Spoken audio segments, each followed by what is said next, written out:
Hello everyone, I am back and I have a massive video in store for you guys because we had a wild week of pro wrestling with Raw's season premiere, the Wednesday Night Wars starting up, and Smackdown's debut on Fox. There is a lot to cover because we had a lot of huge shows this week. So huge, in fact, that we have a pay-per-view this Sunday and nobody seems to care. Even WWE, they just haven't done that much to really promote it. It's just happening. They kind of put all their eggs into the Raw and SmackDown basket, and NXT as well. And man, there's so much to talk about. It's kind of crazy. But before I get into all of that, I do have my top 10 matches for September 2019 to get through. So let's pull that list up. I'm gonna blast right through this because there was nothing in September that I loved. Match-wise, I started watching Raw and SmackDown again, and NXT started up on USA. There was nothing on that happened in September that I would call like a match of the year or anything like that, but there were a handful of matches that I enjoyed, so I'll go ahead and blast through these. All right, number 10, the Bouncers versus Silas Young and Vinny Marseglia in the Barroom Brawl at ROH Death Before Dishonor 11. Review of that show coming at the very end of this video. Even though it's a week old, I feel like it's worth talking about. Number 9, Matt Riddle versus Killian Dain in a street fight for the NXT title shot on the September 25th episode of NXT. Oney Lorcan versus Lio Rush from the network portion of the September 18th episode of NXT. Number 7, Jay Lethal versus Johnathan Gresham from ROH Death Before Dishonor 11. Number 6, Velveteen Dream versus Roderick Strong for the NXT North American title from the September 18th episode where we got the big title change on the first episode on USA. Number 5, Becky Lynch versus Sasha Banks for the Raw Women's title from Clash of the Champions. Baron Corbin versus Chad Gable in the King of the Ring finals from the September 16th episode of Monday Night Raw. Number 3, Keith Lee versus Donovan Dijakovic. I keep screwing that up because I keep wanting to call him Donovan Dijak, and it's like, no, it's Donovan Dijakovic. Okay. From the September 25th episode of NXT. Number 2, Shinsuke Nakamura versus The Miz for the IC title from Clash of the Champions. My pick for match of the night from that pay-per-view. And my match of the month is actually going to go to the first match for NXT on USA, the 4-way for the title shot at the NXT Women's title. Candice LaRae versus Mia Yim versus Io Shirai versus Bianca Belair. Really good match, and that is my pick for match of the month. And given how strong they've done on USA so far, my brand of the month for September is going to go to NXT. So far, successful run. We'll see how they continue to do now that they've gone to 2 hours, and I have a lot to say about their first 2-hour show in the USA. Plenty to cover there. But yeah, let's dive right into the TV shows that happened this week. First of all, let's start with Raw, which I'm going to kind of gloss over because, to be perfectly honest, I thought Raw was kind of boring this week. Outside of the opening segment, I thought the opening segment with Lesnar coming out and destroying Rey Mysterio and Dominic was great, and that was an awesome way to kick off the show and created some storyline potential for the future that we got some kind of a payoff to on SmackDown. And got Brock over as a heel. So it was like, all right, effectively done. Created some chaos for the title match later in the show, which basically had to be scrapped. And it's like, all right, good start to the show. Nothing else that happened on the show lived up to it in my eyes. Everything else was just kind of dull and boring. We're getting Hogan and Flair. Team Hogan versus Team Flair at Crown Jewel. I could not possibly care any less. We've got Lana and Rusev involved in yet another love triangle, with Lana now officially linked with Bobby Lashley, where they basically made out on the stage at the close of the show. I don't care, but I'm going to elaborate on it more because I want to compare that angle to another angle that happened in 1998 and show why one is better than the other and how love triangles are okay in wrestling. I'm perfectly fine with love triangles, but they botched this one from the word go, and I'm going to make an entire video explaining why. But we'll get to that in a future video. So there's that. The Fiend came out and beat up Seth Rollins again. He did it on SmackDown as well, and I feel like that's getting a little repetitive where it's just Fiend comes out, beats up Seth, and that's basically the end of the show. Seth looks like a little baby crying in the corner, and that's it. It's just, I feel like I'm seeing the same segment over and over again. It doesn't do any long-term damage to the Fiend necessarily, but as far as like creating exciting television, it doesn't. It just makes me feel like I'm seeing the exact same thing all over and over again. And that's one of the reasons when you have that kind of repetition of segments and then there's no real evolution of the story, It's one of the reasons I kind of defend Brock not being on TV all the time. It's like, yeah, he feels special because he's not there all the time, and you don't necessarily see the same exact thing, and there's some level of anticipation there for Brock that a lot of the other guys don't have because they're on TV every week. And in Seth's case, he's doing the exact same fucking thing every week. So, it gets boring after a while. And like I said, there's no evolution of the story. They should have had The Fiend beat him up once. Next week, Seth cuts a promo reacting to it and go from there. Don't just do the exact same thing every single show. But anyway, that's my take on Raw. Love the opening segment. Everything else, nah. That's pretty much that. So let's dive right into the Wednesday Night Wars, which kicked off this weekend. As I've said on previous videos, and then you follow me on Twitter, you know that I actually attended AEW Dynamite, the first episode on TNT, in the Capital One Arena. I was there with two friends, and one of my friends brought his young son who was attending his first wrestling show, which is made even funnier by the fact that there were not a lot of kids there at all. This was an older crowd, like, college age to like my age, and even a little older than me. So a much older crowd, and the show definitely played to that audience. And I'll be honest, I've been to a lot of wrestling shows, I've been to pay-per-views, I've even been to a WrestleMania. This is the first live TV I've ever attended. I've been to an ROH TV taping, but I've never actually been to a live TV show. So the commercial breaks kind of threw me off a little bit. It's like, why are they just standing there doing it? Oh yeah, we're at commercial. That's why. So that was a little weird, and I wasn't used to that initially. But it's like, yeah, it's like going to a football game. But it's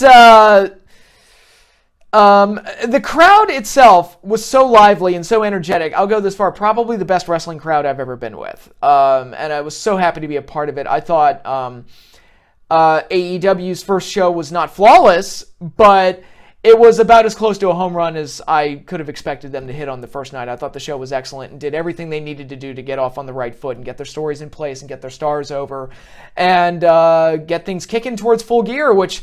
That's in Baltimore, and I'm like, I think I'm going to have to go to Full Gear because I'm looking at this card as you got Cody and Jericho for the title, which got a hell of a lot more interesting after the first episode.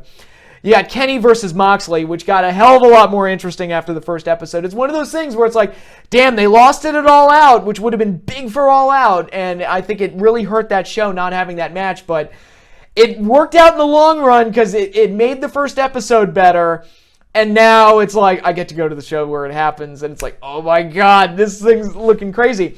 And based on how the show played out, I feel like we're going to get... I would actually be interested in seeing Dustin Rhodes versus Jack Hager, as they're calling him now. The Young Bucks versus Santana and Ortiz. I would love to see Sammy Guevara do something. Sammy Guevara actually won me over on this show. Before he was like just an indie guy, and I was just kind of like, whatever, he's a flip-flop guy, whatever, that's... fine, I guess, but he's not that interesting. After this show, I'm like, fuck that guy. In the good kayfabe way, I'm like, fuck that motherfucker. And so I'm interested to see what he does for the next few weeks, and maybe he'll have a match with MJF, because MJF, like the one babyface MJF likes is Cody, and they can definitely play with that, and there's plenty of storyline potentials and matches they can do moving forward, and Full Gear got a lot more interesting, and I am definitely tuning in next week to see how they follow it up and to see what else happens. We've got the tag team tournament kicking in, and plenty of stuff to be excited about moving forward for AEW. So I think their first show got off to a really great start, and the live experience was awesome. Loved being there live, and it was a cool thing to be a part of. Now, to talk about some of the things that you didn't see on TV, because I want to get the full scope of the live experience and make sure you all know about the things that I saw that maybe didn't make it to TV. You may have seen it on social media because I've seen videos flying around of it, but there were a ton of dark matches. We had one before the show, Darby Allin versus Cena, which was a really good match. And it was like, wow, that's a hell of a way to start off. And Darby Allin seemed to get over with the crowd. I like him. That coffin drop is scary as fuck. And it's like, dude, you are going to paralyze yourself if you're not careful. But character-wise, I think he got over with the crowd. I was really impressed with how over a lot of the people already were. Like, the fans already seemed to know who everybody was. And Darby Allin was really over. In other dark matches, Orange Cassidy was super over. Luchasaurus was one of the most over guys in the building, and he was on the final dark match. So the third match after the show was over, and they popped huge for Luchasaurus. So they've got a lot of guys they can certainly play with. And of course, pretty much everybody that appeared on the show was over to some degree. Big pop for Pentagon and Phoenix. Jericho was over. All the Elite members were over. It was a really excited crowd, and they seemed to know who everybody was. But anyway, I thought Darby Allin and Cena had a really good match for the pre-show dark match. And then post-show, we had 3 matches, and I was like, okay, this is kind of dead air, because after that big angle at the end of the show, how the fuck are we going to get invested in 3 other matches? But it was a cool showcase for the guys that didn't make it onto TV in the first episode, or didn't get to have a match in the first episode. And it was more familiarizing ourselves with these guys even more. We had an 8-man tag. It was the Best Friends and... God, who was it? I'm already forgetting. Best Friends and Private Party versus Jack Evans, Angelico, and the Lucha Brothers, and Orange Cassidy was in the Best Friends corner. So that's how he got involved. And he was the most over guy in a match where he wasn't even an active participant. But, again, it was just a showcase for the guys. Lucha Brothers got the win for their team, and it was more furthering build for the tag team tournament later. But also, all right, live crowd, cameras are off as far as TV goes. We're not on TNT anymore. And let's just showcase some guys and give the crowd a little bit of extra something. So for that, it was fun. Then we had a women's tag match. It was Penelope Ford and Bea Priestley versus Britt Baker and Allie. Fine for what it was. Fans didn't seem as into this one as the other dark matches, but it was fine for what it was. Nice showcase for the girls. And yeah, that's pretty much all there was to it. The Faces won, and that was that. And then we got the Jurassic Express versus SCU. SCU, of course, is great. And it's always great to see them. And the match was fun. And I got to pop for Luchasaurus. I'm a big fan of Luchasaurus, I'm not going to lie. And the Jurassic Express, I really like those guys. Marco Stunt and Jungle Boy, I don't know if I would like them as much if they weren't paired with Luchasaurus. But putting them all together, it just works. Because you have this really tall dude with these super, super short dudes. And Marco Stunt is tiny. Christopher Daniels, who's not that tall, fucking towers over him. You would think, Christopher Daniels looks like Andre the Giant compared to this guy. He's just, he's tiny. He's just friggin' tiny. But, you have him as a single star, people would go, that's, probably wouldn't work. But you put him with Luchasaurus in this weird, 3-man team, and it's oh, this is kind of neat, and it's fun. And it's a gimmick that the fans seem to be enjoying. So that was fun, and it was cool to see Luchasaurus. SCU got the win.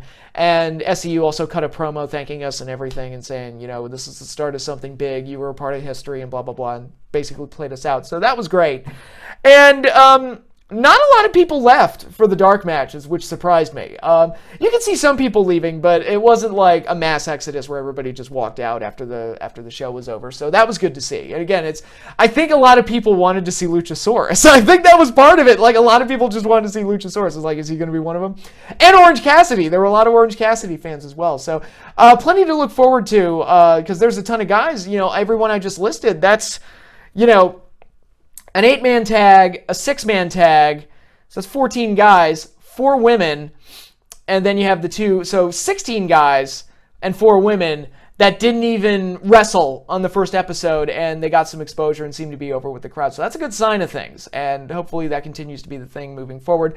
A couple other things that you may not have seen during the commercials. The funniest was during a commercial after the Moxley-Omega Brawl had happened.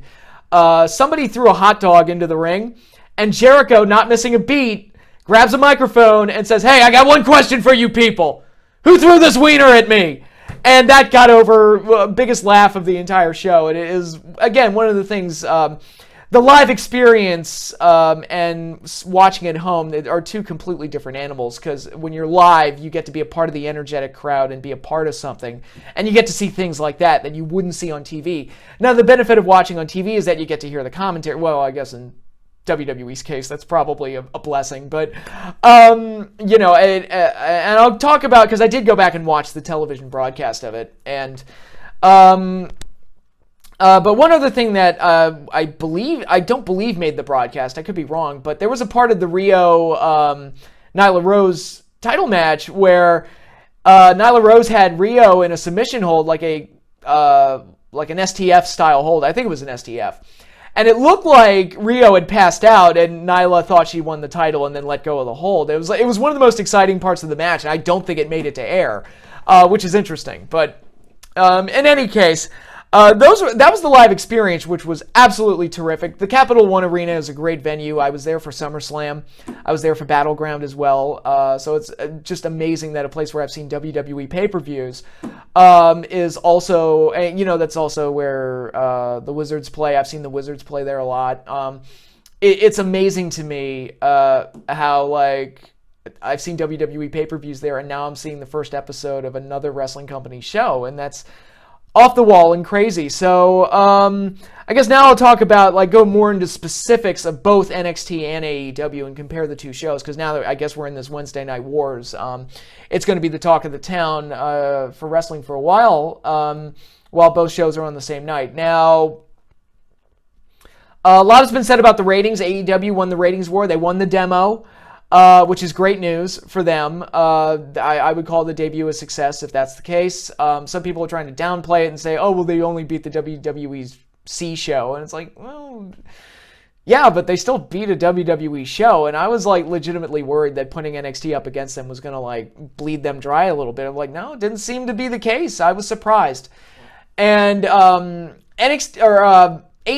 looked like the bigger show. That was the other thing. Watching both shows, it was like, man, NXT looks like an indie compared to, one looks like, AEW looked like something cut from the cloth of a Nitro or a Raw, and NXT looked like an indie show. It looked like, to be perfectly honest, it kind of looked a little bit like TNA did when TNA was going head-to-head with Raw on Monday night. One show looked small time and the other one looked huge by comparison, and that does make a difference when comparing the two. I also thought it was funny that WWE released that statement saying, it's a marathon, not a sprint, whatever, and congratulating AEW or whatever. I'm like, they're the ones who made this thing happen. I'm like, what do you mean? They're the ones that hotshotted everything on NXT, and AEW just kind of just played their game and showcased their guys. But in any case, if you ask me which show I thought was more fun and which one I enjoyed more, I'm biased because I was there live, and that, again, adds a lot. I would say AEW, but I thought both shows were very good. I thought NXT was basically a free takeover. You talk about pay-per-view quality stuff. They basically put on a takeover on their first 2-hour show. And AEW was very good at being the start of laying down all the bricks and laying down the bricks for the foundation, and then they can build off of that later. So comparing the two, it's very difficult because one was basically like a pay-per-view with not without any build-up. They spent all the episodes that they've done so far on USA building up to this show. So it's 3 weeks of build-up, to build these matches up. So they weren't completely out of left field. It's not like they just did amazing matches for the sake of having them, but both shows are very, very different, so I guess it depends on which one you like. Do you want the free pay-per-view, or do you want one that has more interesting storyline potential? But AEW had some really good matches too, and NXT had some interesting storyline potential for the future with a couple of the returns they had, so it's kind of 6 in one, half a dozen in the other. I don't know, what to really say with some of the comparisons, but I thought both shows were very, very good. They both brought their A game, but I personally feel like AEW ended up being the more intriguing of the two shows by the time it was done. And within NXT's case, I'm a little worried. It's okay, they did Riddle and Cole, which is their biggest match that they could have done, and they did it on the first night. And now it's okay, they can do Ciampa versus Cole, and they can do Balor versus Cole, but how much, and it was kind of what I talked about when it was first announced that NXT was going to USA. How much longer can they keep this up? Just having amazing matches every single week and just, chasing star ratings, basically, is that's going to catch up to them at some point. And AEW, I look at what they have set up for next week. We're having Moxley's in-ring debut. We're having the tag team tournament start up. They don't seem to be content to do different things and let their stories build. At least that's the impression I'm getting so far. Hopefully that's the case, because I'm the type that's it's a marathon, not a sprint. I'm slow and steady wins the race. It's great matches doesn't necessarily make a a great product. And, you know, the whole like chasing star ratings thing, that doesn't necessarily mean you have an amazing wrestling show. If Meltzer's giving you 4 or 5 stars every week, it's more creating the anticipation for great matches and for great moments. That's what you want, and that's what you need to achieve, and that's what, you know, when Nitro was at its best, that's what Nitro was doing really, really well. I mean, that Sting-Hogan match, they fucked it up. Again, I can't stress that enough, how badly they fucked it up, but they made that the can't-miss match in wrestling, and it made WCW the better of the two shows. In the time of the Austin McMahon storyline, I mean, that drove things so heavily, like, they almost didn't need to have wrestling on the show. I mean, how often did you get great matches on Raw in 1998? And it's one of the best years of Monday Night Raw, because it was all story-driven. And then you get to the pay-per-view and you get the payoffs. And that works. It's great. I'm totally okay with that. I would argue that, you know, you look at the rosters in 98, WCW had a vastly superior roster to WWF, but WWF had the better show because it had better stories and more exciting. It was better characters, and things were moving in a direction that was more exciting. And WCW was starting to wane a little bit. I mean, yeah, they had Goldberg, which was great. They had The Streak, which was great. They had, you know, Wolfpack versus Hollywood, which, as I've said, they kind of fucked that up. You know, so, and they had plenty of great wrestlers. But you could kind of start to see the dents in the armor in 1998. But anyway, let me talk about the specific shows. Let's continue on with AEW Dynamite, since I pretty much gave you everything else surrounding the show. So, I like the opening video package. I thought that was neat. I was like, okay, this looks good. I like the Raw video package too, by the way. I like that they changed the commentary team as well. It at least sounded different enough to where I wasn't irritated. I don't know how much longer that'll last, and Lawler always says dumb things these days, so you know, I'll probably get sick of them too, but for 1 week at least my ears weren't bleeding from the commentary, which I'll give it that. But going back to AEW, I thought the opening video package was very good, really liked it. Cody versus Sammy Guevara. I did not have high expectations for this match, because I kind of went into it, okay, it's the first match. Cody's going to go out there and get a fairly convincing win over this guy who's a bit of an unknown. I didn't expect anything to really come out of this. I thought they were just going to showcase Cody and let Sammy, you know, do a few impressive things so that he stands out a little bit too. You know, throw him a bone, basically give him a couple high spots. I had no idea they were going to go out there and tear the house down and had the best match on the first show. I had no idea that was going to happen. It was like, oh wow, they really went crazy with this. And like I said, Sammy Guevara was a guy who I wasn't that impressed with early on. I was like, all right, he's just a flippy-flop guy. He goes out there and has this really good match with Cody, and then his story develops throughout the night where, okay, post-match, during the match, he does the bit where he pulls Brandy in front of him, which is like, oh, wow, fuck that dude. And then after the match, he shakes Cody's hands, which, as we find out later in the show, towards the end, it was a real subtle thing that they did. He was shaking Cody's hand and keeping Cody's attention away from Jericho doing the run-in to attack him, because that was what happened after the match, where Jericho attacked Cody and left him laying. And then at the end of the show, Sammy Guevara was revealed to basically be aligned with Jericho. So we went from a guy that I knew very little about, wasn't that impressed with, to fuck that motherfucker. And it's like, and that's what heels should do. You know, it's always the little things. You know, you can do these amazing high spots, you can be an amazing athlete, but things like pulling Brandy in front of him and the handshake bit and then coming out at the end, that made Sammy Guevara way more memorable to me than any high spot he did. Now, the match itself was very, very good. My only knock, and actually this is going to be a knock on both shows, NXT and AEW, is that there's all these big spots that happen that only get 2 counts, and they're getting bigger and more ridiculous, and the kickouts are getting a little bit absurd. This match had, you know, a bunch of like top rope suplexes and stuff like that. You know, there was a top rope Northern Light suplex in the women's match. There was a flip pile driver in the Riddle Cole match, and that was a 2 count. It's like, dude, he keeps doing this flip pile driver. I don't think I've ever seen Cole win with it. It's like, and that was like death, you know, back in 2005. Like, you hit the Canadian Destroyer, that move was death. And now it's like, oh, it's just a 2 count, that's all. And it's like, oh my God, guys, slow it down, or at least change the order of like the moves you do. Like, Because it typically it leads to a finish that's a little bit anticlimactic. That kind of happened in the women's title match on this show. But I like the finish of this match a lot, where Sami goes up for a shooting star press, Cody gets the knees up, rolls him up for the 3. High-risk moves, you hit it, it's great. You don't hit it, could cost you the match. And I feel like that idea needs to be pushed. And so I really like the finish of that. That was good to me. But yeah, some of the kickouts, though, it's like, come on, guys, let's stop being silly. But in any case, I thought Sami and Cody had the match of the night as far as AEW was concerned. Not necessarily the best match of the day. I'll get there when I talk about NXT. But best match of the night I would give for AEW, I would give to Cody and Sami, and it had a lot of storyline intrigue as well that I was not expecting. And then post-match, Jericho comes out, beats the shit out of Cody, leads into the commercial break even, and beats him up even more, puts him through the 2 chairs, and it's like, all right, Jericho's the asshole, and you get to see the champion early, you get the conflict established, and now we're off to the races. So, and Jericho is so great, and like, I talked about the wiener bit, but he gets just the tiniest things over. Le Champion! Calls himself Le Champion. It's like, all right, that's probably going to be in a shirt. Do you know how many, a little bit of the bubbly shirts I saw at that event? A lot.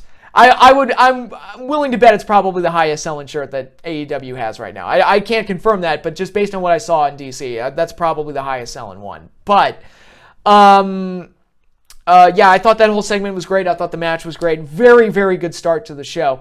Next up, we got my boy MJF cutting a great promo. His post-show press conference deal was even better. And if you're not sold on MJF yet, what's wrong with you?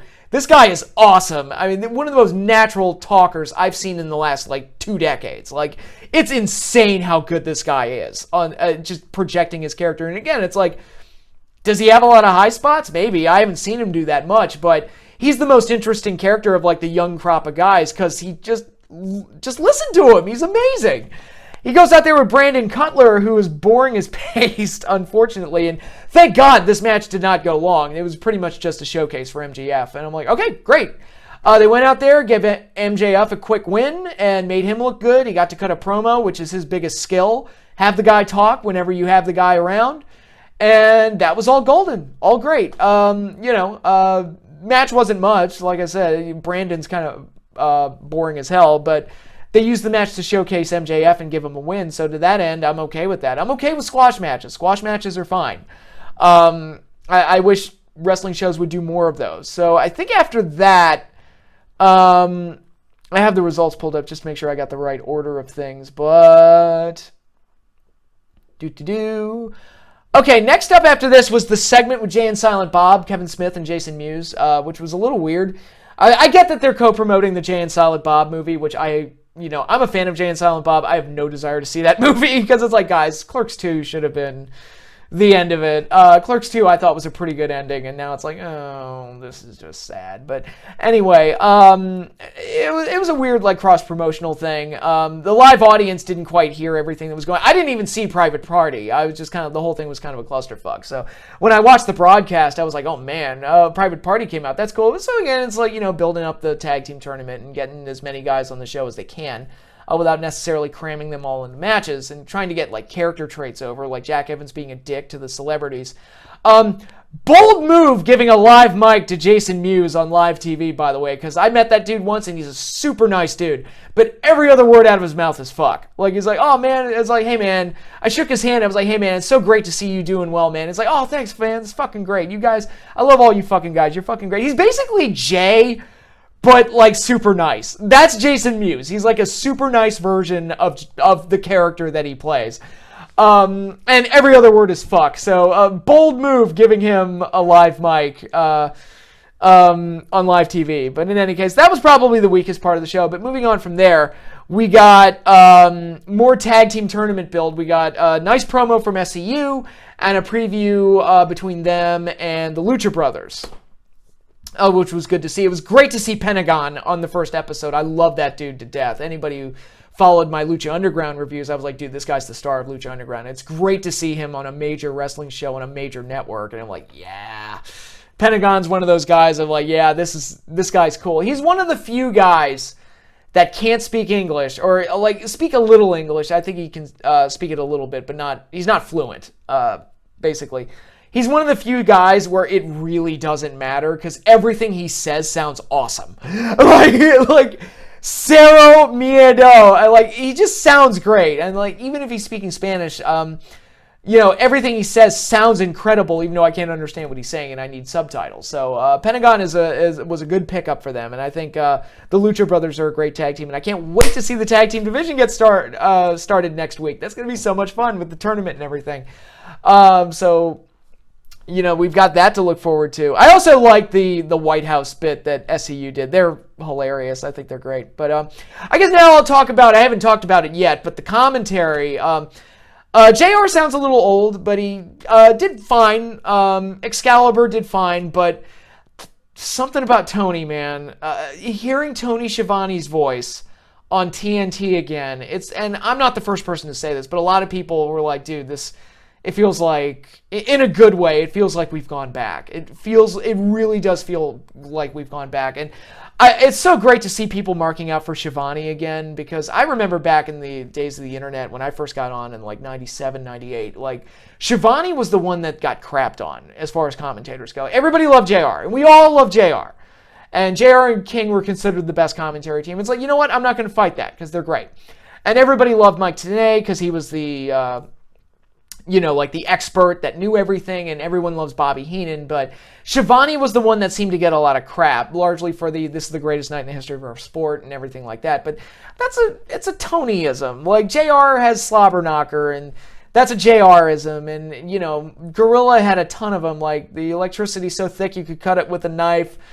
That type of stuff, it was like, fine, it's fine, and he sounds great. Like, he sounds exactly the same as he did back when he was doing Nitro back in the day, which is great to hear. Like, I said JR sounds a little old. Tony sounds perfect. He sounds like he hasn't missed a beat. And hearing his voice again on a wrestling program on TNT, it kind of made me weep a little bit. I was like, this is just, it's so right. It's so right. And it's great to see fans excited about Schiavone again, after, like, I had to be one of the ones that kind of defended him a little bit. I also think part of, like, the negative reputation came from that'll put butts in seats, which is, Bischoff told him to say that. It's, again, I always thought Schiavone was a very good commentator, and I could think of specific examples, like the way he sold the ending to Bash at the Beach 96, where Schiavone was just terrific. So, love having him back. It was great to hear his voice. Like, the major, being there live was great, but when I went back and watched the actual broadcast, I was like, oh my God, Tony, it's so great to hear you again, buddy. Oh my God, I love him. I love Tony Schiavone. I'm sorry. And I love JR too, but, those two, JR and Schiavone, were like the voices of my generation of being a wrestling fan. Like, the most exciting period in pro wrestling history, they were the two voices. So to have them on one show is like a very nice treat. And generally, I thought the commentary was pretty good. Not spectacular necessarily, but at this day and age with the shitty WWE commentary, I'll settle for fine. I'll settle for solid. And like what I said about Raw, I'll settle for not irritating. How's that sound? But anyway, just wanted to put over the Schiavone because it's just great to have him back. Next up, we had Hangman Page versus Pac, the match we were supposed to get at Double or Nothing, and now we're getting it here. Pretty good match. Maybe went a little long, but overall pretty good. I like Pac's whole presentation, the bastard, this dark asshole that's seems to be getting a big push. He beat Omega, which surprised me.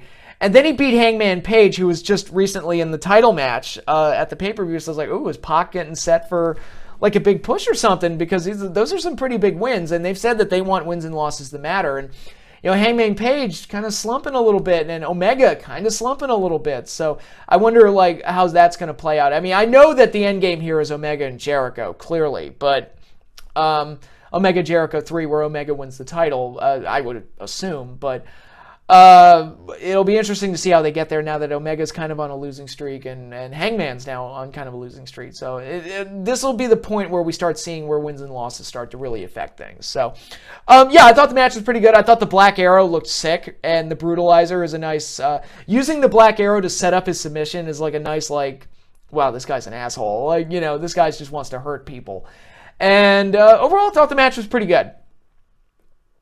And Then after that, we got the match to crown the first ever AEW Women's Champion, Riho versus Nyla Rose. And I said in my preview that this was the one match I really had no interest in because it's like, there's no real story here. It just felt like they picked these two out of a hat and said, all right, go fight for the first title. It's like, which is fine, I guess, but I'm not overly invested in either one of them. And I came out of this match a bigger fan of both of them. I thought the match they had was pretty damn good. I was impressed. A very nice big versus little type of match. And very exciting. And by the end of it, I was like, you know what? I legitimately don't know who's going to win this. And because I could see them being like, okay, I could see like them doing the transgender thing with Nyla and trying to get those brownie points. But I could also see them, because Omega's the one that brought in Riho and everything and all the, those female talents, that he would want to like put one of his girls over. So I could see that happening. So I could see either one of them winning. And then as the match was progressing and everything just kind of kept building and building and building, it got to a point where it was like, oh my God, I legit don't know who's going to win this thing. So it got exciting.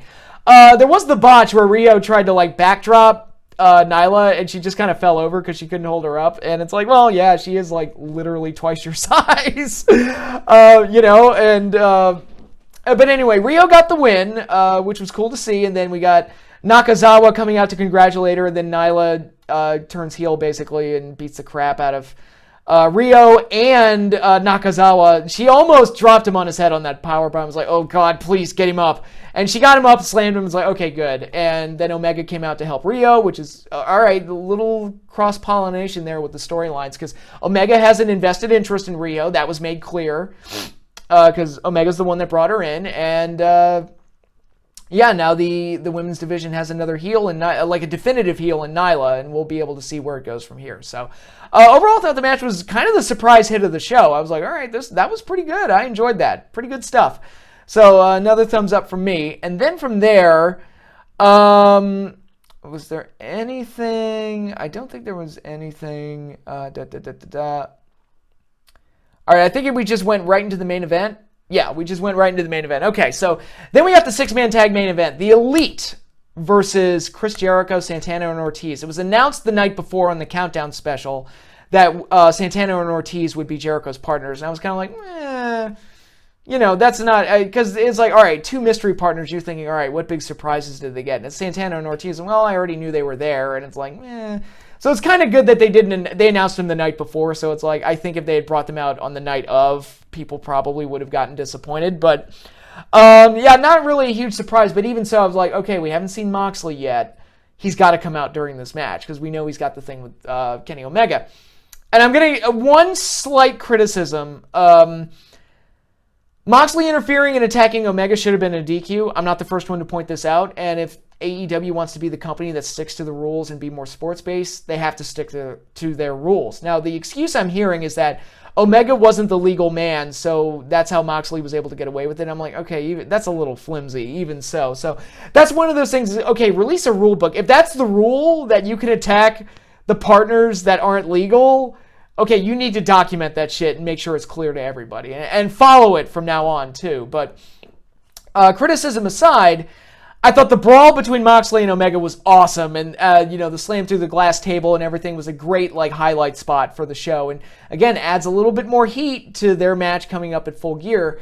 And because Moxley did what he did, he left the Bucks high and dry in a 3-on-2 advantage, which pretty much left them to the Wolves. Still an exciting match. It was nice to see the Bucks play the underdogs and work the hot tag and everything and do their best, but ultimately fall to the Judas effect, which may be the best finisher in wrestling today because Jericho wins with it, after hitting it once. So it's actually a well-protected finisher.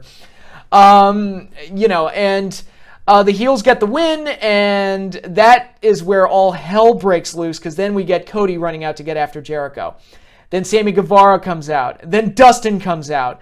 And then the big surprise, Jake Hagar, I think his name is, the former Jack Swagger, who I guess you'd call the Lex Luger reveal of this, comes out and makes his presence felt and puts Dustin through a table. I think it was the Timekeeper's table.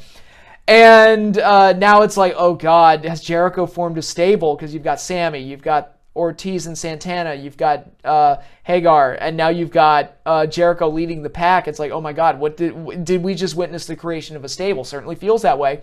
The Elite's been left laying, and it's like, oh my God. And now I'm thinking in my head, like, okay, we can do Dustin versus Jack Hagar. I'd love to see that. You can do Sammy Guevara versus MJF, since MJF is buddies with Cody. You can do that match. You can do, obviously, they've got to do Bucks versus Santana and Ortiz.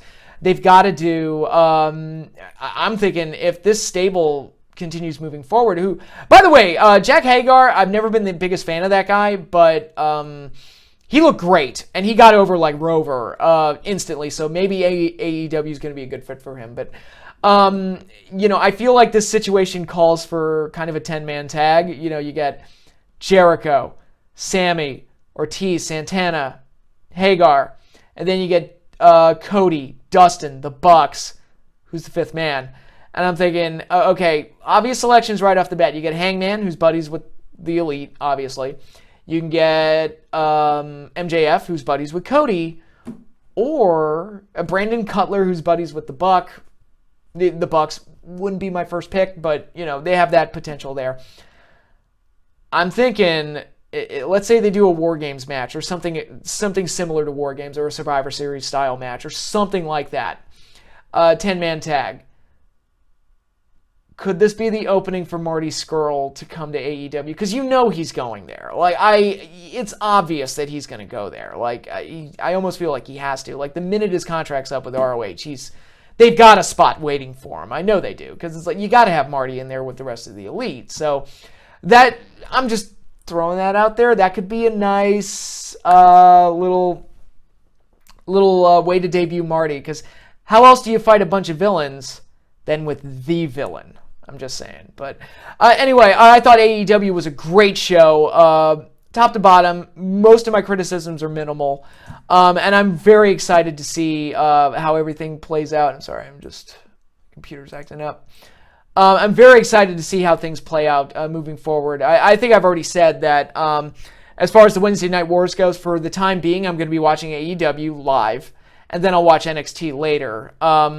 That's how it's going to be for me anyway moving forward, because I'm kind of on board with the AEW stuff. But NXT had a great show too, and I want to talk about it. I thought NXT, like I said, it was basically a free takeover, felt very reactionary to AEW, and that was clear. I mean, from the first match, it's like, all right, we're giving you the world title match first, with no commercial interruptions, and we're going to debut Finn Balor at the end of that match. We're moving him back to NXT, and it's like, yeah, they're reacting to AEW, and it shows.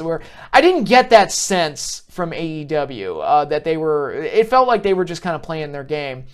NXT was deliberately, very transparent. We're trying to, blow our load to try and, knocked him out of the water. But I thought Riddle and Cole had an awesome match. I would even say the best match of the two shows. I thought it was great. Matt Riddle, I've said it before, the dude's a star. Maybe if he watches his mouth, he won't piss people off backstage and he'll have more to do. Adam Cole is a guy I've been a fan of for a while. So overall, thought it was a very good match. Like I said, some of the kickouts were silly, but that was true in Sammy and Cody as well. So it's that's my old man yelling at the sky type deal. It's like, why do you always kick out of them top rope moves that look cool when those could be the finish? But I thought the match was very good. Like I said, the best match of the two shows. And Finn Balor coming back was a nice surprise. I don't know how often they're going to do this, where they just kind of take people from Raw and SmackDown and just move them down. I guess we'll know more after the draft, because I would think that, anybody that doesn't wind up on Raw or SmackDown is probably going to go to NXT. We'll see. And, they've already, mixed in the NXT UK guys. They're already mixing in the 205 Live guys. They've rechristened the Cruiserweight title as the NXT Cruiserweight title.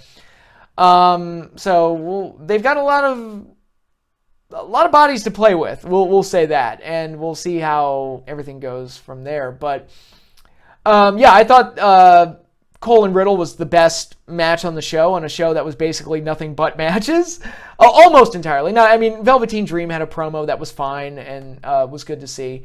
But actually, let me pull that up. Sorry, I'm just messing around here. All right.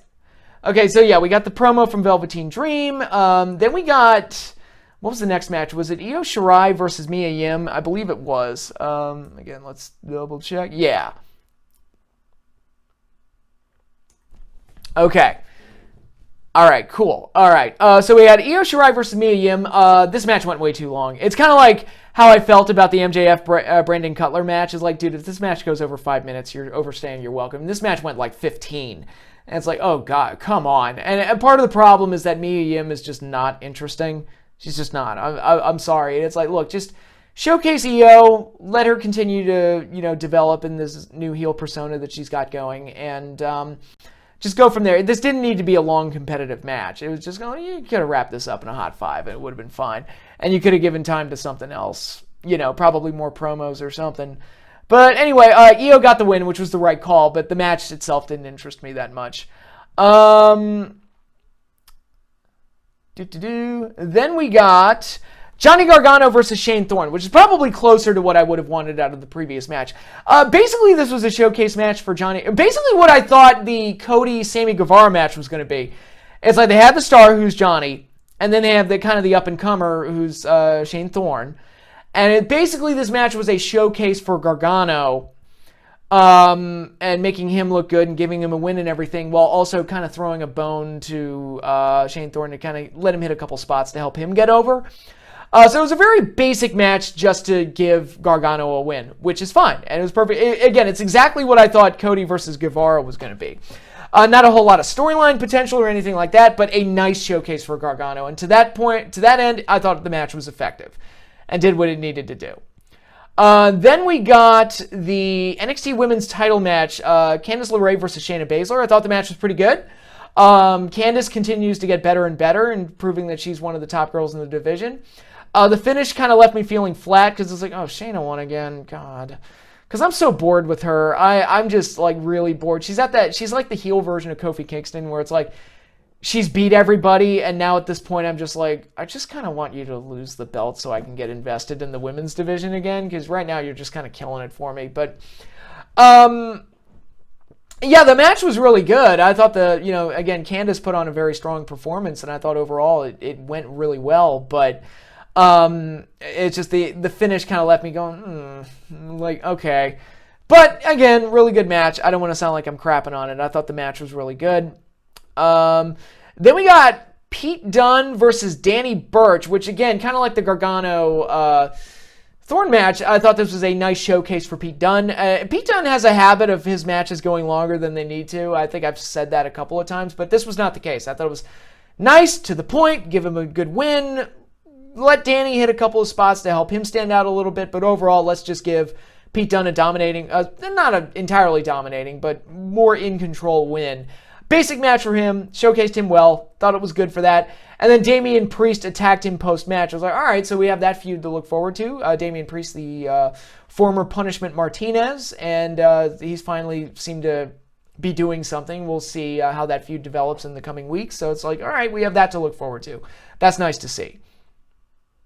And from there, we got the main event, which was weird that they would close with this. The tag team title match, Street Profits versus Undisputed Era. Undisputed Era got the win. The match itself was pretty good, although I feel like I've seen this match before, because I have. And it's like, it's kind of weird that they closed with this one. But then again, it's like they had to open with the world title match to go up against AEW's opening. That was the thought process there. So it's like, all right, we'll have like a good tag match as the main event, but not like, not the most exciting match. The most exciting match was Riddle and Cole, and they opened with that. So they basically peaked. It almost had like a Saturday night's main event feel to it, where it's like the shows were very top heavy, and then as you get to the end, you get like a throwaway match to kind of, end it. Oh, not that this was a throwaway match by any means. I'm just saying, it just kind of felt like, not the most exciting closer, but the most exciting match they already did in the opener. So what are you going to do? But the big story here was that after the Undisputed Era won, Tommaso Ciampa made his return to NXT, which is great to have him back, because I think he's going to help out a lot. And he seems to be eyeing Adam Cole's title as well. So you've got both Finn Balor and Tommaso Ciampa wanting to go after the current reigning NXT champion. So that is interesting. So we're going to get a triple threat. We're going to get Ciampa versus Balor to determine who's the number one contender. Are we going to get both? We might get all those things. Who knows? We'll see. We'll see. But that's some interesting stuff to look forward to. So, again, the two camps, AEW and NXT, I'm hearing like AEW has storylines moving forward and, they're building up to big matches down the road. NXT is just basically, and the AEW side is saying that NXT is just blowing their load and hot-shotting everything. And then the NXT people are saying, well, AEW's matches weren't as good and they have better wrestling, and we've got, Ciampa and Balor back, so fuck you guys, and, all this other stuff, this, nitpicking back and forth. Again, it's like the Monday Night Wars never ended. But, I think that NXT does have some storylines and some matches to build to moving forward. Again, I wouldn't want this type of show to be the norm where it's basically just all wrestling. I do want to see some storyline development in between. And AEW, while there was storyline development, I thought they had some pretty good matches on the show too. Like I would say Cody and Guevara was the second best match of the two shows, between the two shows. Just my opinion. But, and I thought the 6-man tag was good. I thought the women's title match surprised me. I thought Pac and Hangman was good. So, they've got some really good matches on there, too. It's not like they're slouching. And even them, it's like, dude, you can probably pull back on that even more, and I'd be okay. Again, I'm okay with squash matches. It's okay to have a squash match and promos and angles, But, so, yeah, that concludes the talk of the Wednesday Night Wars, which was... very exciting Wednesday, and even, the next day, I took off work, and I woke up that morning, it's like, well, I've got to watch AEW, the broadcast, and I've got to watch NXT, just to compare the two, and I managed, the only thing I had spoiled for me on the NXT show was Finn Balor, because we got that, one of my friends got that text alert while we were watching AEW, it's like, Balor just came back on NXT, I'm like, oh, wow. And they're putting it up against like the Jericho Cody stuff, and I was like, interesting. Again, it's the Wars, a smaller version of the Wars are back, and it'll be fun to see how it develops throughout the coming weeks. But I thought both shows were very good this week, and hey, if both shows continue to be good, that's a thumbs up for us, as far as I'm concerned. So, but yeah, I'm going to stick with AEW, watching it live on Wednesdays, because it's just great to have something that reminds me of WCW back.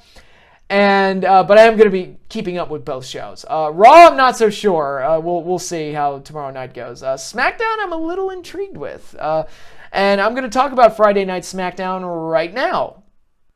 Now it's time to talk about Friday Night SmackDown, which made its debut on Fox tonight. And some ways I would call the show a success. I really like the new set and the new video intro, which kind of looked like the NFL Fox stuff. And I was like, man...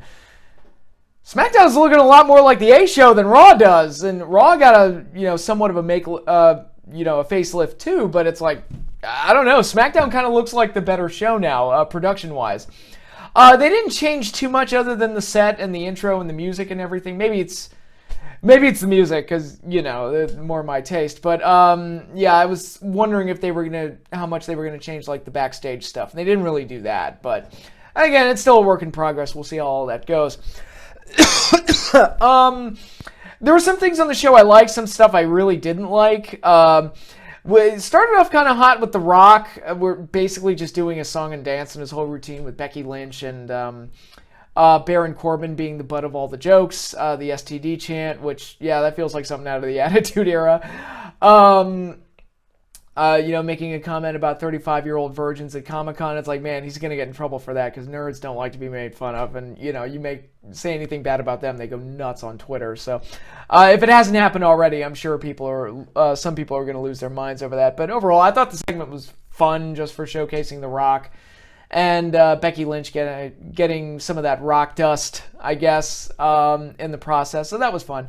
Then we got the women's tag match, Charlotte and Becky versus Bayley and Sasha.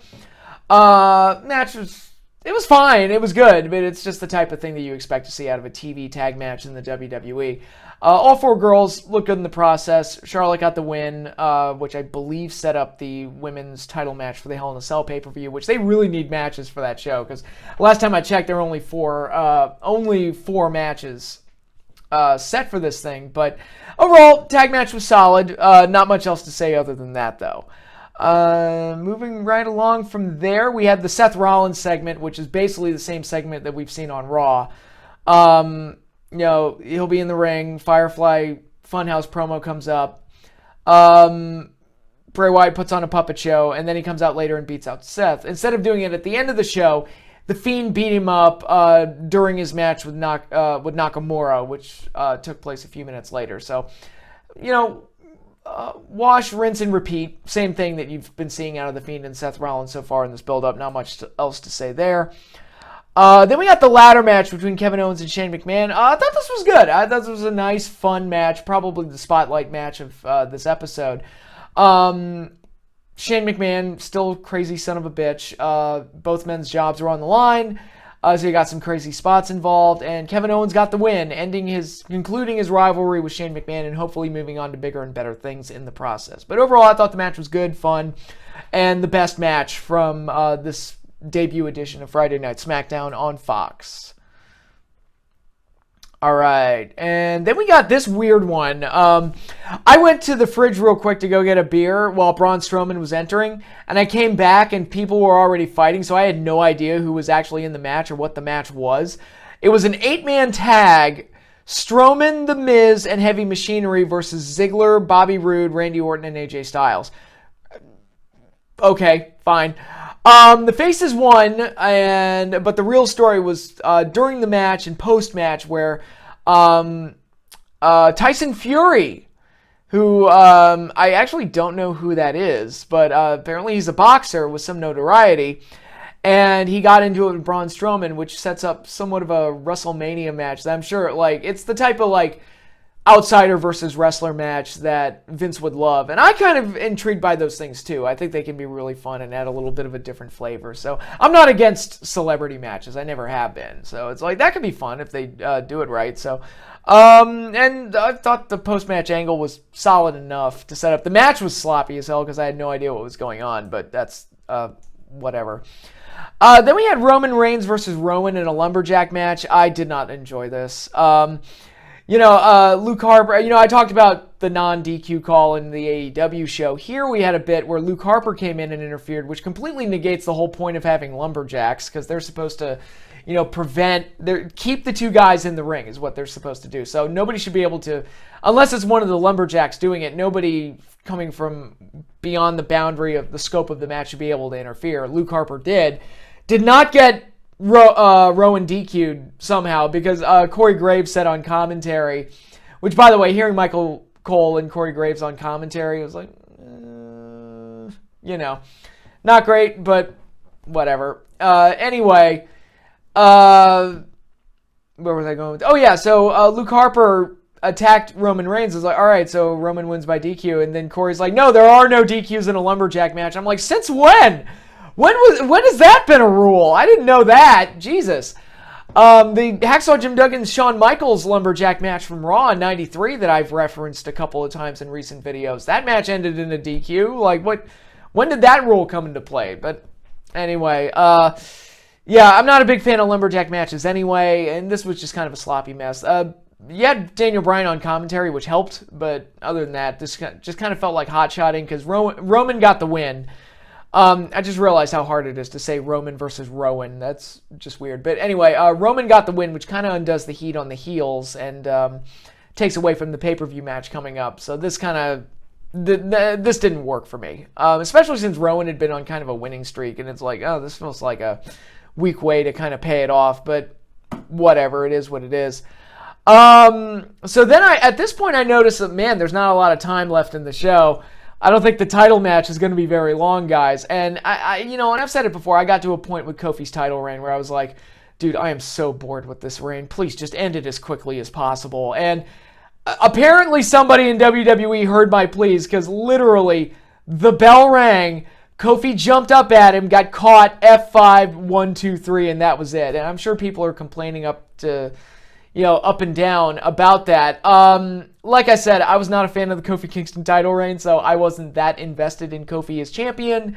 And what we got here was exactly what I wanted. Just end it as quickly as possible, and let's move on to something else. And maybe give Kofi a more interesting story, because he was not working as champion. He just wasn't. And I felt the belt needed to go to Lesnar. I said that, I believe, in my previous video. If I didn't say it in a previous video, I've been saying there were two things WWE needed to do this weekend.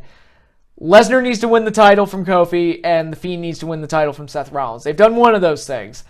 And, I think having the squash match was a nice shock for the first episode. And again, kind of for any new viewers that are coming into this version of SmackDown on Fox, I think it paints Brock as like this unstoppable monster. And then we got our big surprise at the end, where Cain Velasquez, former MMA fighter, a man who defeated Brock Lesnar in UFC, makes his debut and attacks Lesnar and overpowers him. It's like, ooh, okay, this is interesting. I'm kind of, these two have a backstory, and Cain has been training to wrestle. Apparently, he did really well in AAA. I know Cody said a lot of kind words about him. I'm like, okay, they can get a marquee match out of this, and this could be fun. And if Cain knows how to work, and you could probably do something with this, especially given the history of the two men going back to UFC and doing a repeat of it in the fictionalized world of pro wrestling. I'm kind of okay with that. And I thought, Cain probably needs to get in better shape. He doesn't look, like he was in the best of shape, but the idea is interesting, and I thought it was a nice surprise. And it's like it's a nice payoff to the way Raw began with Rey Mysterio getting beat up. Now Rey's gone, gotten a pal, gotten an equalizer to cancel out Brock, and it's Cain Velasquez, a ghost from his past. So it's like, okay, I'm intrigued. I kind of like that ending. I'm intrigued by it. I'm willing to give Cain Velasquez a shot. I think he's it's an interesting addition to the roster, and again, there's a legitimate history there that they can play off of, and I think it's very interesting. So, I like the ending to SmackDown, and I know a lot of people are going to complain about an 8-second title match, but I think it, again, they got the result they needed to get, and it ended on a kind of a nice surprise with Cain Velasquez debuting, so I was okay with it. So, SmackDown did some things I liked. I enjoyed the ladder match. Opening segment, just for showcasing The Rock, was fun for what it was. And I liked the Braun Strowman and Tyson Fury stuff, and I liked this ending with Brock and Cain Velasquez. And it'll be very interesting to see how this all develops moving forward. So I'll be very interested to see what kind of an audience they get for this, because Fox has been hyping this up like crazy, because it's so weird watching football on Sunday, and you get all these teasers and promos for SmackDown. It's really, really weird, but for right now, SmackDown kind of has my attention. We'll see. Again, there's a lot of WWE-isms on this show, and there was a lot of the stuff in WWE formatting that I don't like, but they also did some things that kind of hooked me a little bit too. So, Raw, I'm thinking about quitting on again, but SmackDown, at least for right now, has my attention. Might be a short-term thing, who knows, but overall, I thought the first Friday night SmackDown on Fox was good. I wouldn't call it a home run show by any means, but I thought it was a good start. Ended on a bit of a surprise, and had some fun things sprinkled throughout to kind of keep the show interesting. So overall, I did enjoy the show. And considering how hard I am on WWE these days, that's hard to do. So they got my attention with this show, so I'll give them that. So winding up here on the video, another show that I want to review is one that happened a week ago. But I didn't get a chance to review it. I didn't get to watch it until earlier this week, and then with all the stuff going on with AEW and NXT and Raw and SmackDown, it kind of got lost in the shuffle. But I want to review the show anyway and talk about Ring of Honor's Death Before Dishonor 17.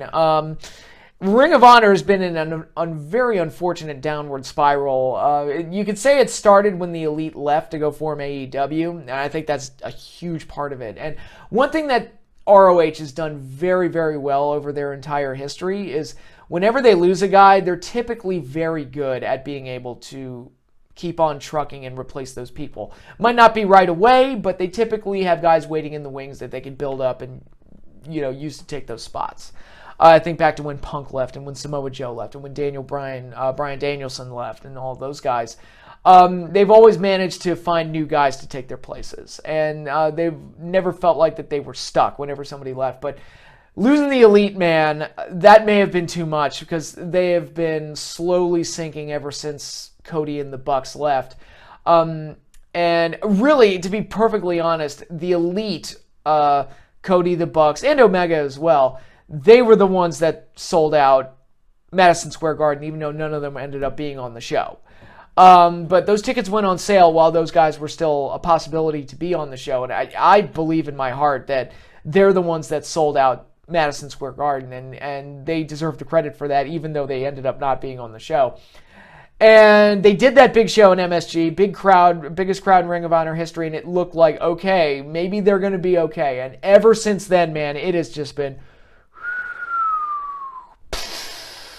just a downward spiral, man. They no longer have the partnership with New Japan. Numbers are dropping. They just have nothing going on storyline-wise or match-wise that's that interesting. People aren't going to the shows anymore. I went to the show in UMBC, and again, Cody and the Bucks were there, and they had lines out the door for the autographs. So trying to get from the food stand to the autograph stand to get to our seats, it was like a massive humanity. It was basically a fire hazard. And now I'm watching this show, and it looked like they barely had 200 people there. What was the attendance? Does it say anything? I don't have a number on the attendance, but it looked like almost nobody was there, and it was a very tiny venue. It's like, man, this... And I was reading a report that they had barely over 800 pay-per-view buys. It's like, oh my God, this is not good. This is not looking good for ROH, and they're in kind of a bad place right now. And this card, to be perfectly honest, some good matches, but overall kind of a miss as a show. It was just kind of an easily skippable show, and it kind of reminds me of, we talk about Impact constantly knocking on death's door, but right now it's like, all right, they're moving to AXS, which is better than what they've had in the last couple of years, and they at least seem to put on solid pay-per-views. Like Slammiversary and Homecoming were both really good shows. So they seem to be solidly okay, generally. Nowhere near as big as they once were on Spike TV, but it's like, all right, they seem to have found a plateau where they can sustain themselves, and ROH just keeps getting worse and worse. It's like, oh my God, what is going on right now? And it's like, we're kind of looking at this like, I think losing the Elite may have killed ROH, and we'll see how it goes. I don't want ROH to go away. I'm always happy to have as many options as possible, and they have basically been the farm system for an entire generation of guys. I mean, you look at the talents that showed up in WWE and even TNA, a lot of them came from ROH, and they just knew where to find guys, how to grow and develop guys. And right now, it's just like, I don't know what's even going on there right now. But in any case, going over the matches, there was a pre-show match between Jeff Cobb and Brody King. I didn't see it. Jeff Cobb got the win. We opened up with the first round tournament match for an ROH title shot at Final Battle. So we're in the process of determining a number one contender for the big title match at Final Battle, the final pay-per-view of the year. Marty Scurll defeated Colt Cabana. This was an okay match. Nice little clash of styles. Not the greatest thing in the world, but it was okay. Good to see Marty get the win. Then we got a no disqualification match that was also a first round tournament match, which is a little confusing. And TNA would do that once in a while, where they would take a tournament match and have it be of separate rules from all the other tournament matches. I'm like, that doesn't make any sense. I feel like all tournament matches should be like a set. Kind of like the old King of the Ring tournaments. All right, first round, 15-minute matches. Basic rule structure, same rule as any other match. Second round, 30-minute time limit, and again, same rule structure all around. Then the finals, you get an hour. I believe it was an hour for the finals. And I'm like, okay, that makes sense. And all the matches have the same rules, so there's no confusion.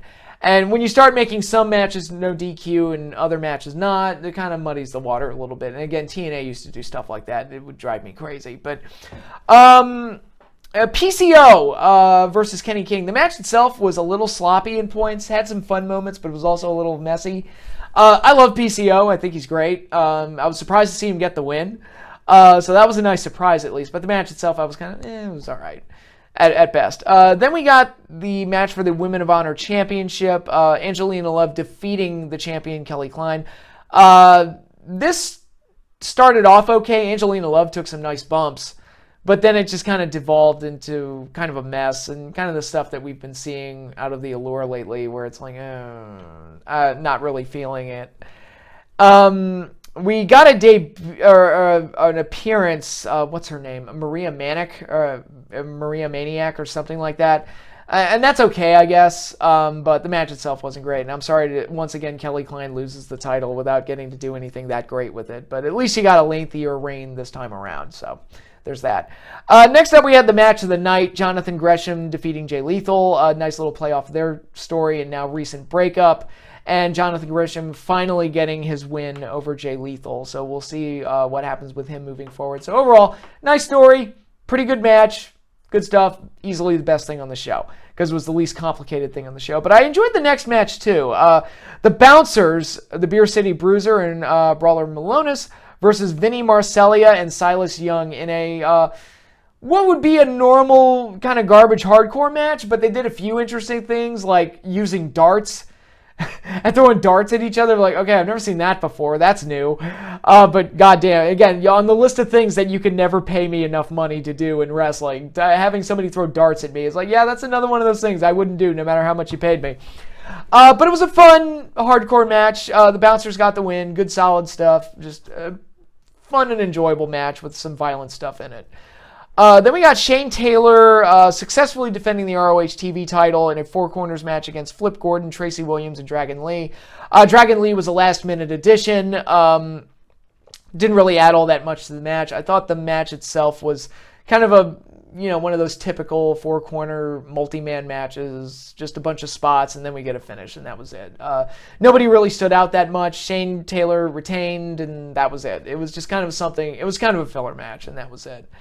Then we got this absurdly long Briscoe Brothers versus Lifeblood match, Mark and Jay versus Bandito and Mark Haskins.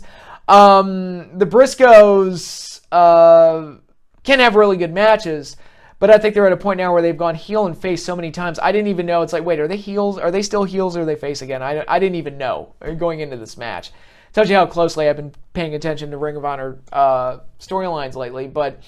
the match itself was okay, but again, maybe went a little too long and I didn't get a grasp for what the story was. It was just kind of felt like a bunch of guys doing spots and there wasn't a whole lot of investment for me anyway. So, but the Briscoes got the win and this was for the ROH tag team titles. So yeah, that's really all there is to say about this. I didn't hate the match, but I didn't love it either. And, the main event, kind of the same thing. Didn't hate it, didn't love it either. Matt Taven losing their ROH title to Roosh, the undefeated Roosh. This move was probably done because Matt Taven's contract was up and it wasn't sure if he was going to resign. He has resigned with Ring of Honor, but again, the match itself was fine. It was a perfectly solid match. Roosh winning the title, I'm not overly excited about him being the top guy of the promotion, but I'm not excited for a lot of things in Ring of Honor these days, so... It is what it is. So, yeah, I mean, that's really all there is to say about it. Oh, I should also note that in the, after the tag title match, Bully Ray came back and beat up Lifeblood. And we got Bully Ray basically doing the exact same thing he was doing with Flip Gordon a year ago. And it's like, okay. That's, yeah. That's where we are right now with Ring of Honor. But, yeah. I can't even think of anything they can do to like make the show exciting again. I don't know. I don't know. It just feels like this is like the lowest point Ring of Honor's ever been at, which is sad. And again, I want to keep them alive, but just something about losing the Elite Man that just seemed to just rip the heart and soul out of that company. And that's wow. But anyway, that concludes my talk of Death Before Dishonor. That sounded depressing, but yeah, the show, again, it's not like the worst show I've seen this year, but it wasn't good by any means. A couple of solid matches kept me from completely hating it, but it was just kind of like ROH just has no life right now. No energy, no life, and it's just kind of sad to watch. And finally, let's wrap up this video by talking about Sunday's pay-per-view, Hell in a Cell 2019, which WWE has done very little to actually build a card. They put most of their effort into NXT and Smackdown this week, and to a lesser extent Raw. And so this pay-per-view kind of feels like an afterthought. You know, they do too many pay-per-views. You don't need one this week after all the crazy shit you did this week. But anyway, let's go over the 4 matches that we have signed. Bayley defending the SmackDown Women's title against Charlotte Flair. Okay.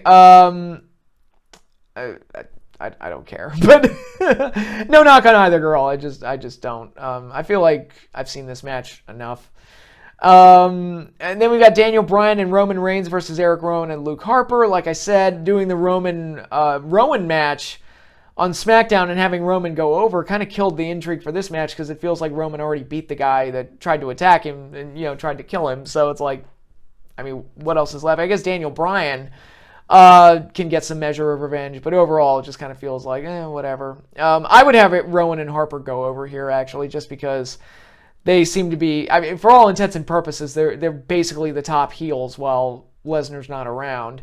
And so just let the heels keep getting heat. That's kind of most of what you can do now.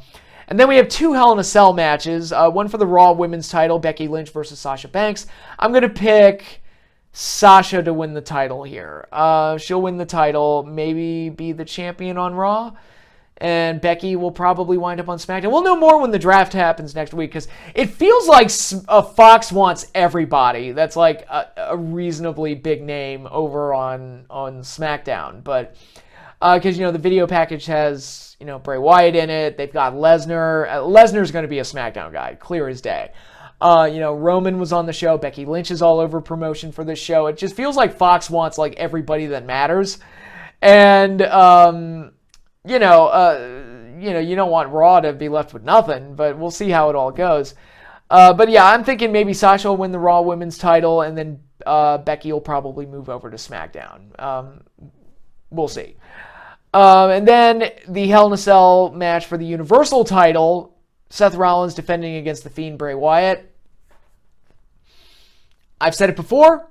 I say it every week on Twitter. Look, I don't care if you do it in 30 seconds or 20 seconds. Whatever you got to do. Bray Wyatt needs to walk out of this pay-per-view as the champion. I wouldn't have put him in the title match this soon, but you did it. You booked yourselves into this corner. It's a Hell in a Cell match. I've heard some people predict that it's going to have some kind of a big spot that ends the match on a draw, and I'm like, guys, it's a Hell in a Cell match. The whole part of the point of these matches is to get a definitive winner. Hell in a Cell should be immune to like draw and DQ and no contest finishes. Like, this is one of those match types that should be immune to that stuff, and it would really suck if you're doing a Hell in a Cell match and it ends in some kind of a fluky, stupid draw. Like, that would be just pointless. Guys, you booked the match. You are in this corner now. You booked yourselves into this corner. Bray Wyatt needs to walk out of this match with the title. He needs to walk out of this pay-per-view with the title. No questions asked. No room for compromise. If it doesn't happen, I consider that a major, major mistake on WWE's part. They've got the hottest character on their show right now with The Fiend. It's obviously the gimmick that's working the best. He's the best character. He's been protected really well. He beat Finn Balor at SummerSlam, squashed him at SummerSlam. He's beaten up Kane. He's beaten up Braun Strowman. He's beaten up Mick Foley. He's beaten up Kurt Angle. He's beaten up everybody whose path he has crossed. He needs to walk out of this match with the belt. I'm sorry. It's just, and again, I wouldn't have put him in the title match this soon, but they did it. Their hands are tied now. He has to win the belt. It's just, there's no other option. And I think that would be the best way to go. I think Seth is way overexposed as champion. And very much like Kofi, it's like, I'm just not interested in you at all right now. So I say take the belt off of him and then see if you can do something with him moving forward. But right now, it's like, dude, The Fiend, absolutely The Fiend has to walk out of this show with the belt. So we will find out on Sunday if that happens. So that concludes this video. Thank you all for watching this rambling, overly long video. But like I said, there was a lot of shit that happened this week, and I had to get it all off my chest and talk about it all. And most of it good. Like, again, AEW, off to a great start. NXT, very good show this week. Smackdown has me intrigued. I'm like, okay, we'll see how this experiment on Fox goes. Raw started strong. Everything else, don't really care. But again, no, I don't give a shit about Team Hogan versus Team Flair at Crown Jewel. I haven't watched the last 2 Saudi shows. I don't need to see this one either. I'm good. I'm fine. But anyway, that concludes this video. Next up, I'm going to try and get a review of Hell in a Cell out there. And also, I want to do a video specifically centered around the Lana, Bobby Lashley, Rusev storyline and compare it to another storyline from over 20 years ago and talk about why one works and why one doesn't, and talks about why, how much room is there, what needs to go into a wrestling storyline for it to work, basically. That's what I'm going to tackle in that video, so you'll be seeing that one sometime next week. Maybe they will have massively improved the love triangle storyline on the next Raw. We'll see. I doubt it, but we'll see. But in any case, that concludes this video. Thanks again, everybody, for watching. Be sure to like, subscribe, hit the little bell icon so you get notified. I can't talk. When I post new videos, and be sure to post comments. I typically respond to all the comments that I get, or at least I try to, and I appreciate the support, and I appreciate you guys watching me. So enjoy the rest of your weekend, and I will see you all later.